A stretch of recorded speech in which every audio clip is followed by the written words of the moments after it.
Assalamualaikum warahmatullahi wabarakatuh. Kami dari kelompok 5 akan mempresentasikan mengenai transmisi analog. Sebelumnya, perkenalkan nama saya Tiara Kuratu Andi, absen 36. Nama saya Ika Fadila dari absen 4. Saya Nazwa Firma Pembayu dari absen 24. Saya Aurelia Natullah dari absen 12.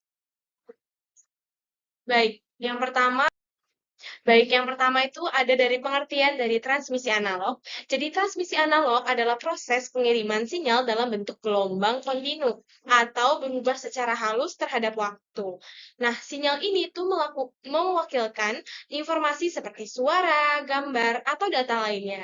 Contoh sederhana dari transmisi analog ini adalah suara manusia yang diubah jadi sinyal listrik yang nantinya akan dikirimkan lewat kabel atau udara.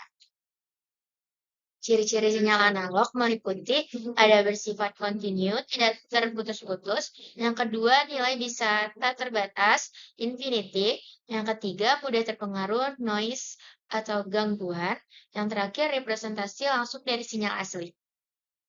Selanjutnya, ada komponen sistem transmisi analog. Yang pertama, ada sumber informasi atau tempat asalnya sinyal informasi, misalnya seperti suara. Yang kedua, ada transmitter atau pemancar untuk mengubah sinyal jadi bentuk yang bisa dikirim. Yang ketiga, ada media transmisi seperti kabel, udara, serat optik. Yang keempat, receiver atau penerima untuk menangkap sinyal. Dan yang kelima, tujuan atau output seperti speaker. Selanjutnya adalah proses transmisi analog. Sinyal dari sumber diubah jadi sinyal listrik. Informasi dari sumber seperti suara, gambar, atau data diubah terlebih dahulu menjadi sinyal listrik agar bisa diproses dan dikirim oleh sistem komunikasi.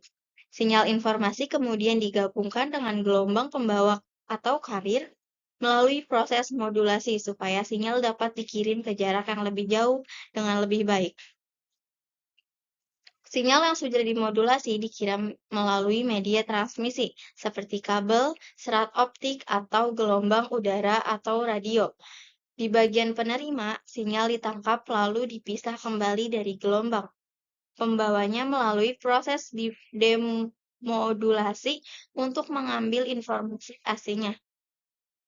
Setelah informasi berhasil dipisahkan, sinyal listrik diubah kembali menjadi bentuk asli. Misalnya suara menjadi bunyi atau gambar menjadi tampilan visual. Selanjutnya ada jenis modulasi analog. Modulasi adalah proses menumpangkan sinyal informasi ke gelombang pembawa. Yang pertama itu ada jenisnya yaitu amplitude modulation atau AM, yang dimana ini mengubah amplitudo dengan atau tinggi gelombang menjadi frekuensi tetap. Contohnya adalah radio AM. Kemudian kedua adalah frekuensi modulation atau FM yang mengubah frekuensi gelombang menjadi amplitudo tetap yang lebih tahan terhadap suara atau noise. Contohnya itu ada radio FM. Dan yang ketiga, yang terakhir itu ada phase modulation atau PM yang dimana mengubah fase gelombang yang jarang dipakai, dan ini tuh jarang dipakai dibandingkan AM dan FM. Kelebihan dan kekurangannya, yang pertama kelebihan transmisi analog itu sistemnya sederhana, biaya relatif murah, cocok untuk mengirim sinyal alami seperti suara.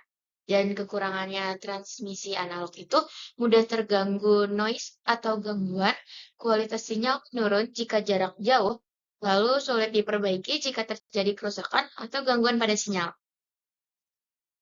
Yang terakhir ada contoh transmisi analog. Yang pertama ada siaran radio AM atau FM, di mana suara penyiar diubah menjadi sinyal analog lalu dikirim melalui gelombang radio ke radio penerima. Yang kedua ada televisi analog, di mana gambar dan suara dikirim dalam bentuk sinyal analog ke televisi menggunakan antena. Yang ketiga ada telepon rumah zaman dahulu, di mana suara manusia dikirim sebagai sinyal listrik analog melalui kabel telepon. Yang keempat, ada kaset tape dan pemutar musik lama, di mana suara direkam dan diputar kembali dalam bentuk sinyal analog. Dan yang terakhir, ada mikrofon dan speaker sederhana. Mikrofon mengubah suara menjadi sinyal analog, lalu speaker mengubahnya kembali menjadi suara. Baik, cukup sekian pemaparan materi mengenai transmisi analog dari kelompok 5. Apabila ada yang salah, mohon maaf. Wassalamualaikum warahmatullahi wabarakatuh.